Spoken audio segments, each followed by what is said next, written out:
Life has a peculiar way of surprising us when we least expect it. There I was, attending a high-profile charity gala hosted by one of my company's biggest clients. I hadn't been too keen on going, but my friend Mark insisted. "It'll be good for you," he said. "You need to get out more." So I did, and boy, was I glad I listened to him. I walked into the grand ballroom, and immediately, eyes started turning towards me. Not because of me, but because of the stunning woman on my arm. Her name was Sasha, tall, with a cascade of auburn hair and a figure that could stop traffic. She was wearing a dress that was just the right mix of elegant and daring. She had a confidence that made everyone else in the room fade into the background as we mingled and laughed. Across the room, I noticed a familiar face, my wife, Claire. Her eyes widened in shock when she saw me. It was the look of someone who had just seen a ghost. I hadn't told her I'd be there, and it was clear she didn't expect to see me, especially with someone like Sasha.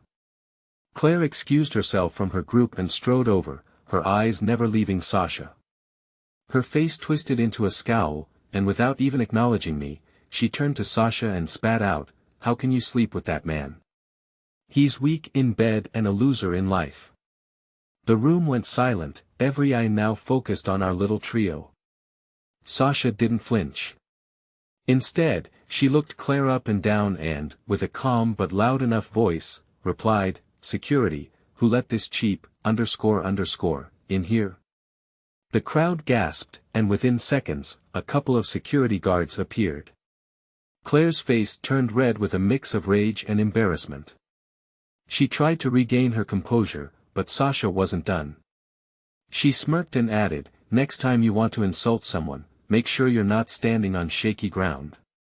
Claire tried to retort, but before she could, Mark, who had been watching from a distance, walked up and said, "Claire, it's time for you to leave now." Security escorted her out, but not before she shouted back at me, "You'll regret this, you hear me? You'll regret it." I turned to Sasha, who was now the center of attention, and she just shrugged and said, "Well, that was dramatic." As the night went on, I couldn't help but think about the irony of it all. Here I was, the supposed weak and loser husband, standing tall while Claire's web of lies started to unravel. What Claire didn't know was that tonight was just the beginning. The real show was about to begin, and I was ready for the fireworks. The following morning, I woke up to a barrage of texts and missed calls from Claire. She was alternating between apologizing and threatening, a mix of desperation and anger. But I was done with her manipulative games. I needed to take control of my life and set things straight. As I sat with my coffee, my phone buzzed again. It was Mark. "Hey man, you free for lunch? We need to talk about last night." "Sure thing," I replied. I knew Mark had more insights into Claire's antics, and I was eager to hear what he had to say. We met at our usual spot, a quiet little bistro that was perfect for private conversations. As soon as I walked in, I spotted Mark at a corner table, a serious look on his face. "Hey," I greeted, sitting down. "Hey, you okay?" he asked, his concern evident. "Yeah, surprisingly." "What's up?" Mark leaned in. "I've got some news, and it's not pretty. Claire has been lying to you about a lot more than just her affair." I wasn't entirely shocked, but still felt a knot in my stomach. "What do you mean?" "She's been bad-mouthing you to anyone who would listen, painting herself as the victim. She's even tried to sabotage your reputation at work. But here's the kicker, she's been embezzling money from your joint account." "Unbelievable," I muttered. I trusted her. "Yeah, well, it's time to take action. I've already spoken to a lawyer on your behalf. You need to freeze the accounts and gather all the evidence you can. This is going to get messy." I nodded, grateful for Mark's support. "Thanks, man. I don't know what I'd do without you." "You do the same for me," he said, clapping a hand on my shoulder. That afternoon, I took Mark's advice. I called the bank, froze the accounts, and scheduled a meeting with the lawyer. I also started gathering every piece of evidence I could find: texts, emails, financial statements. I wasn't going to let Claire walk all over me anymore. That evening, Claire stormed into the house, her face a mask of fury. "What the hell is this?" she screamed, waving a piece of paper at me. It was the notice from the bank. "I am protecting myself," I said calmly. "You've been lying, cheating, and stealing from me. It ends now." She laughed a bitter, hollow sound. "You think you can just cut me off? I'll ruin you. I'll take everything." "Good luck with that," I replied, standing my ground. "I've already spoken to a lawyer. You want to get away with this?" Her eyes narrowed. "You think you were so smart, don't you?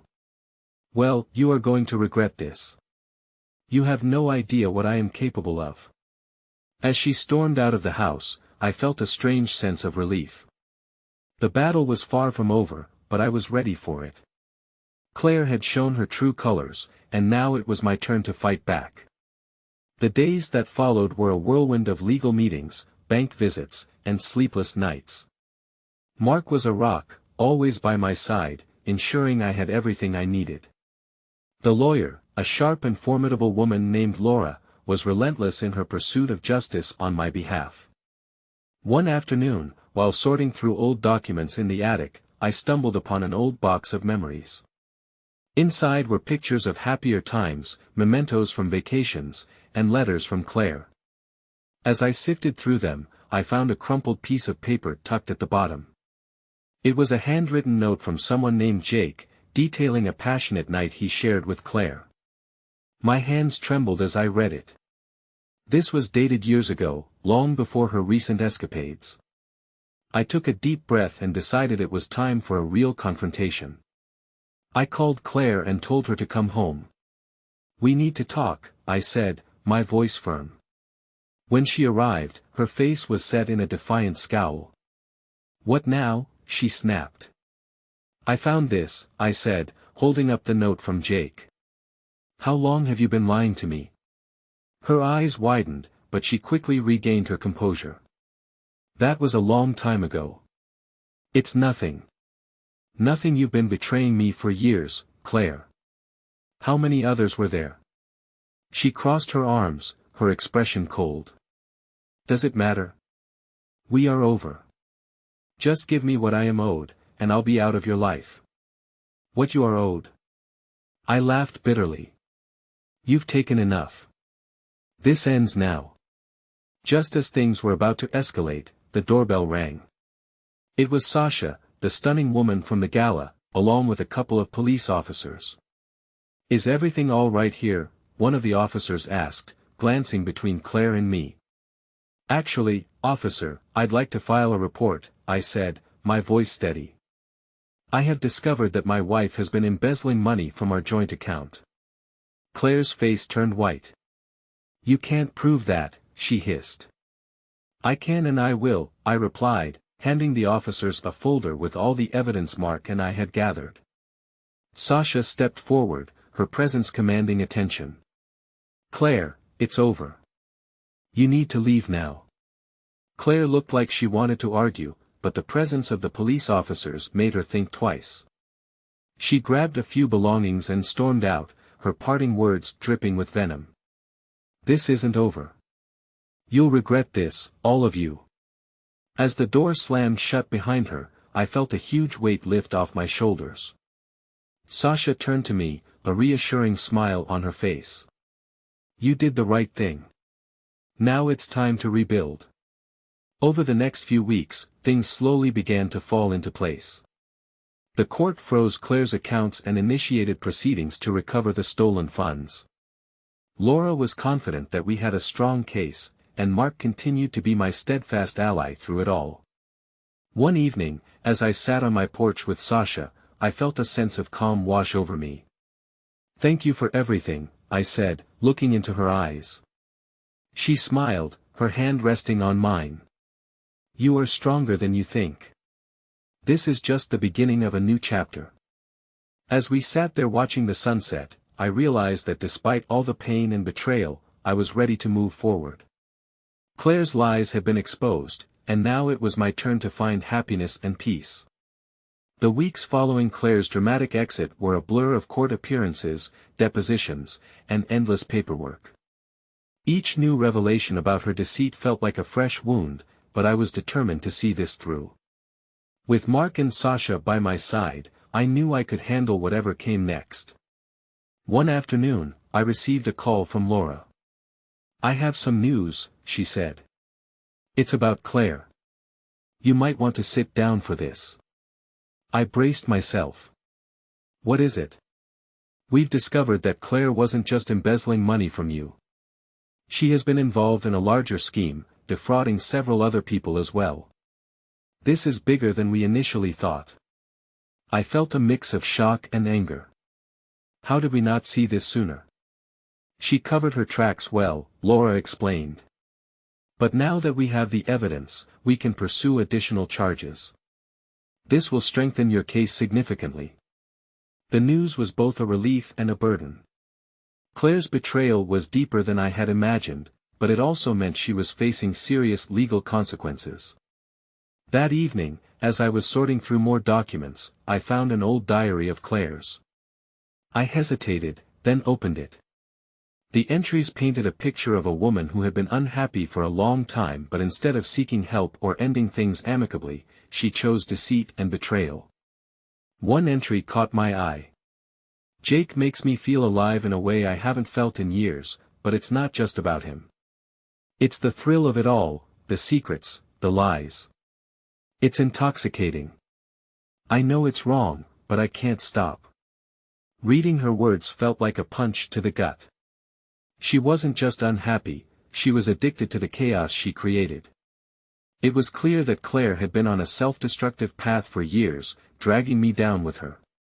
The next morning, I shared the diary with Laura. "This might help explain her motives," I said.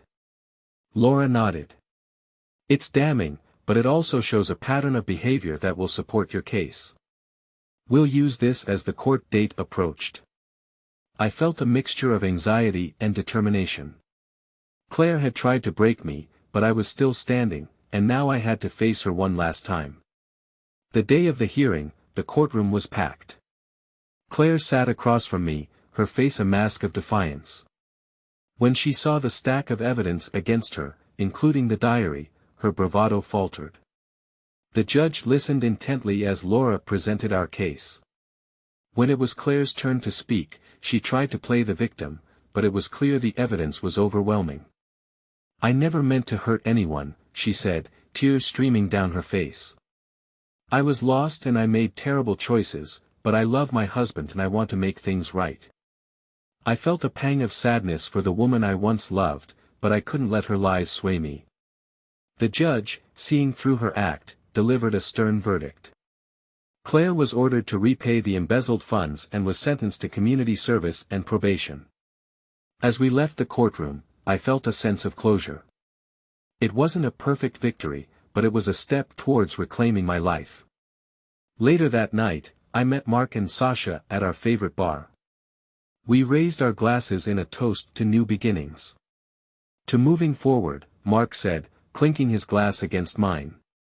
"To new beginnings," Sasha added, smiling warmly. As I looked at my friends, I realized that despite everything, I was grateful. Claire's betrayal had shown me who my true friends were and had given me the strength to stand up for myself. Life began to settle into a new rhythm after the court proceedings. Claire was out of my life, and I was focusing on rebuilding my relationship with Sasha grew stronger, and Mark remained my steadfast friend. I thought the worst was behind me, but life had one more twist in store. One evening, as Sasha and I were having dinner, my phone buzzed with an unknown number. I hesitated but answered. "Hello, is this Jack?" a woman's voice asked, sounding hesitant. "Yes, who's asking?" "My name is Rebecca. I don't know how to say this, but I think we need to talk. It's about Claire." My heart skipped a beat. "What about her?" "I can't explain everything over the phone. Can we meet?" We agreed to meet at a quiet cafe the next day. Sasha, always supportive, offered to come with me, but I felt this was something I needed to handle alone. When I arrived at the cafe, a woman in her mid-30s was already seated, nervously stirring her coffee. "Jack?" she asked when she saw me. I nodded and sat down. "What's this about, Rebecca?"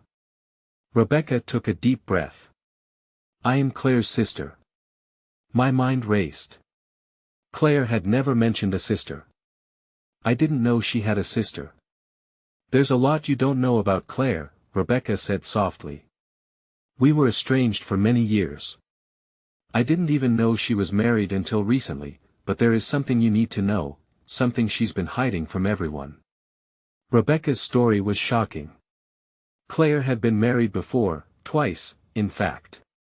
Both marriages ended in chaos and scandal, with Claire leaving a trail of deceit and financial ruin.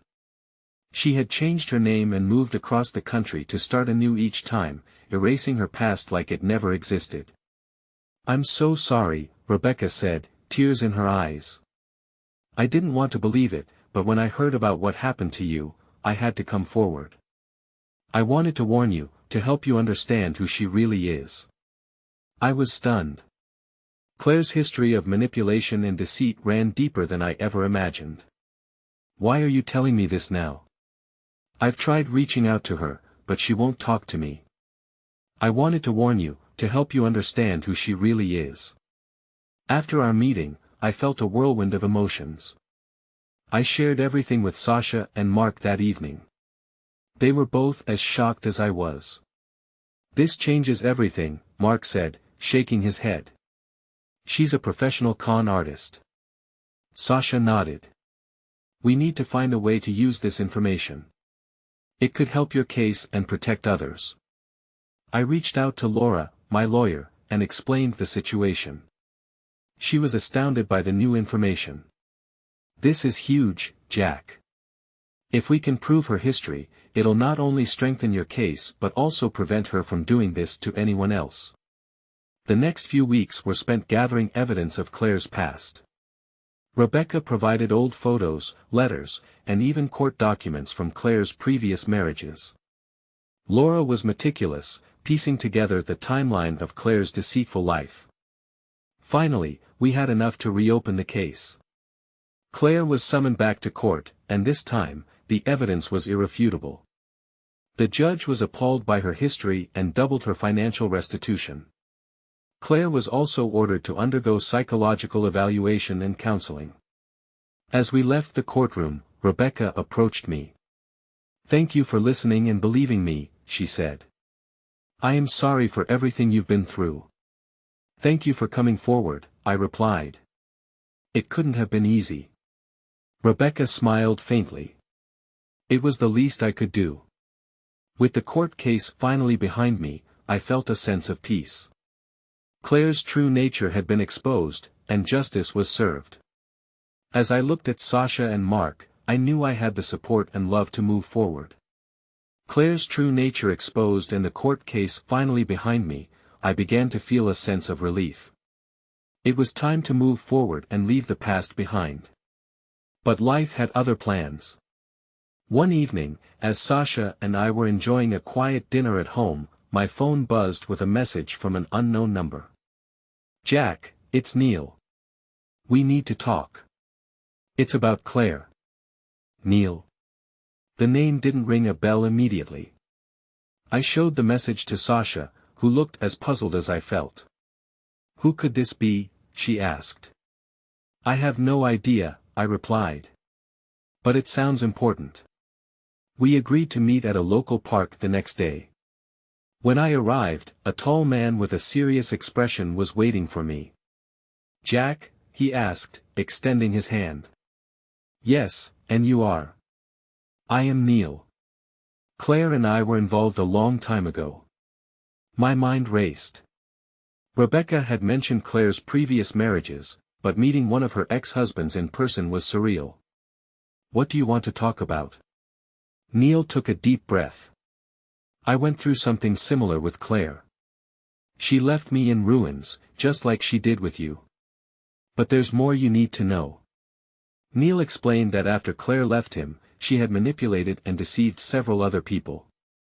He had tried to warn them, but Claire always managed to stay one step ahead. "I have information that could help you," he said.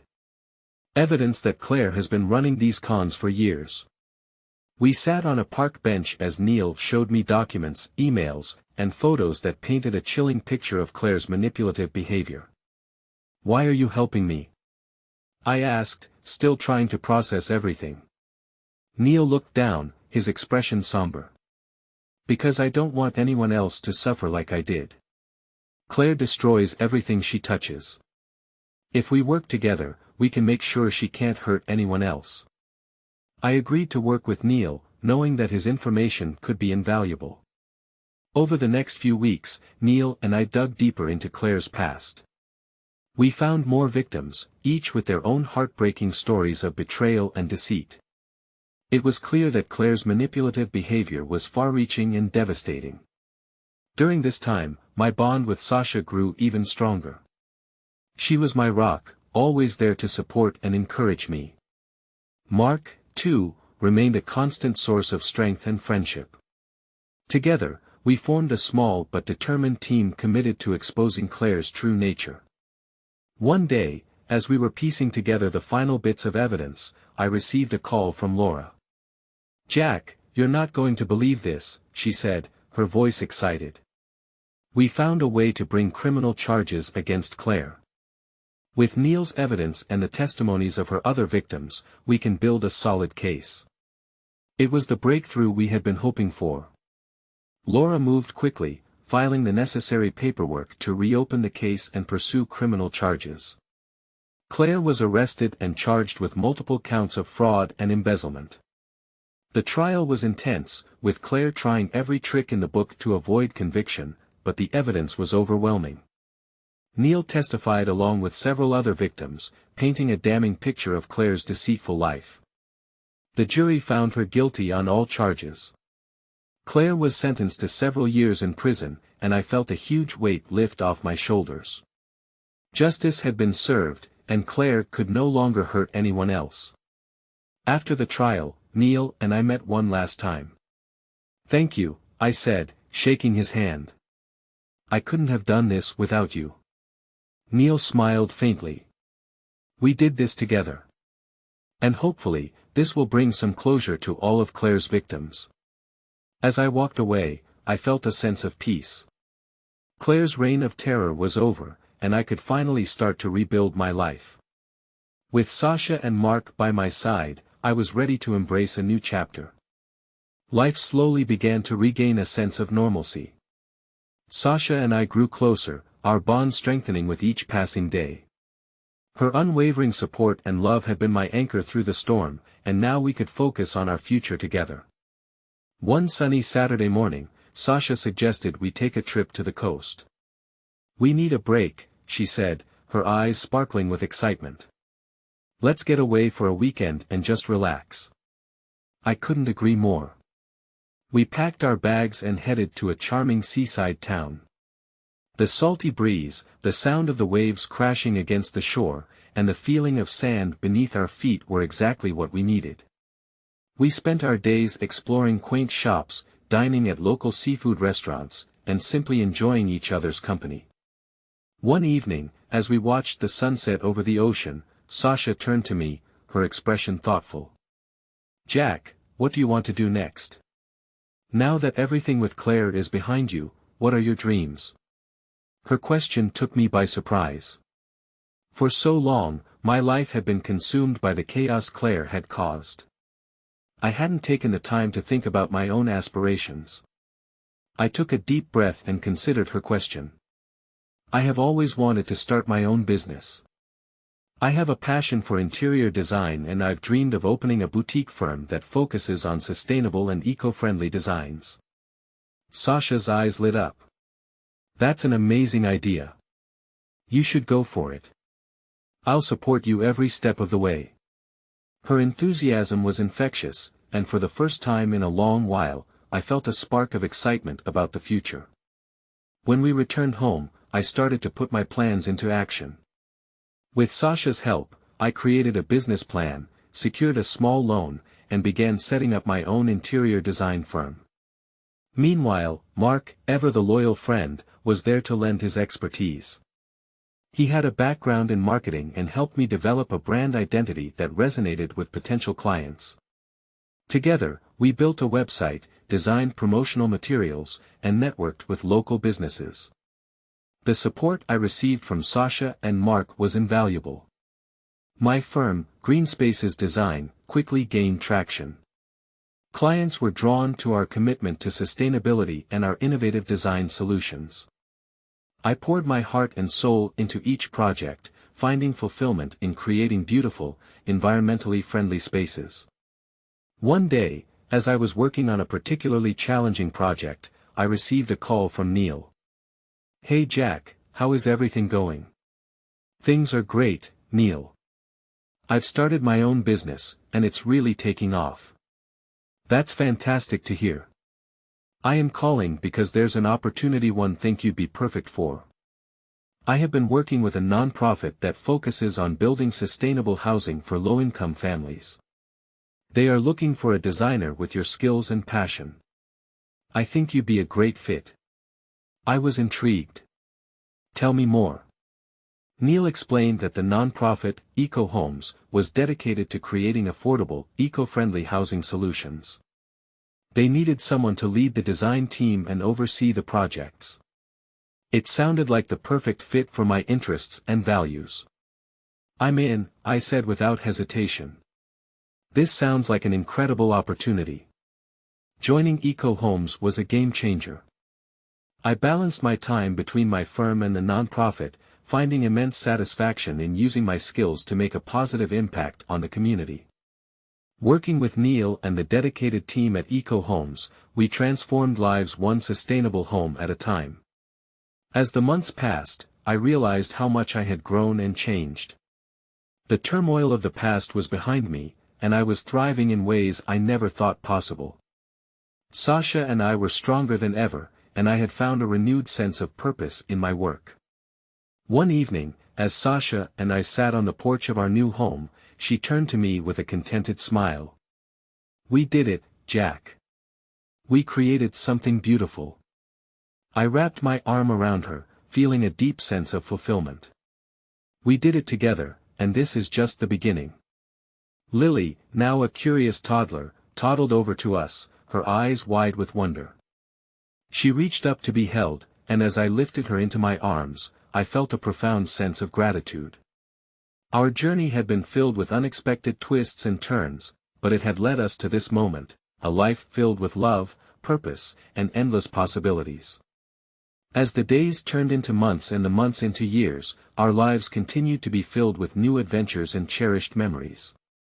The community center flourished, becoming a hub of innovation and collaboration. Our family grew stronger, bound by the love and support of our friends and each other. Mark found love himself, marrying a wonderful woman named Emily who shared his passion for sustainability. Youll continued to be a cherished friend and ally, his own journey of healing and growth inspiring all of us. One evening, as we gathered with our friends to celebrate another milestone at the community center, I looked around at the faces of those who had become our family. The laughter, the camaraderie, the shared sense of purpose, it was everything I had ever hoped for and more. Sasha squeezed my hand, her eyes sparkling with happiness. "Jack, we've built something truly special. Our past doesn't define us, it's the choices we make and the love we share that shape our future." I smiled, feeling a deep sense of peace. "You are right, and with you by my side, I know we can face anything that comes our way." As the sun set on that perfect evening, I felt a profound sense of gratitude for the journey we had traveled. The trials and tribulations, the joys and triumphs, they had all led us to this moment. And with Sasha, Lily, and our incredible friends by my side, I knew that the future was bright and filled with endless possibilities. The end.